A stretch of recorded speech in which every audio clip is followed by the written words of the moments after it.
I think the way to start to think about that is to say what not to do to manage risk throughout the credit cycle. And so the way not to manage risk through the credit cycle is to try to time the credit cycle perfectly, to try to time that Minsky moment, which is the moment when all hell breaks loose, when borrowers are defaulting in large numbers, when lenders have stepped back from lending. If you think that you can time that and to get into cash before that happens, and before all of your competitors get into cash, that's really a fantasy. You're not going to be able to do that. So thinking that you're going to time the credit cycle perfectly is just not really the way to think about it.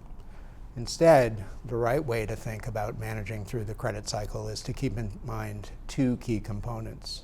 One is that when you are buying credits, if you're an investment manager like my firm, Western Asset, or if you're another kind of financial institution where you're making loans, you're buying credits, but what you're actually doing is selling options. And this is the Merton model that says, let's say when you buy a corporate bond, what you're actually doing is buying a treasury bond and selling a put option. You're selling a put option to the borrower to give the borrower the right to put the loss given default to you. And so if you think of it that you're managing a portfolio of short options rather than managing a portfolio of long credits, that gives you a different point of view and a way to manage through the credit cycle. And how do you manage a portfolio of short options?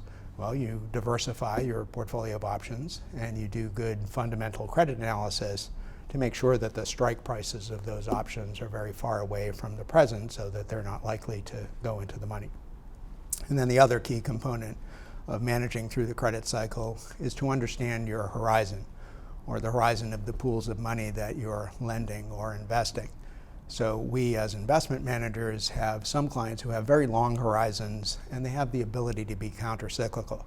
In fact, they actually like to step in at times like those Minsky moments when the prices of credits are very beat down, and they want to make those counter-cyclical investments and buy credits at those moments. But we have other clients who are very mark-to-market oriented, who have very short-term points of view.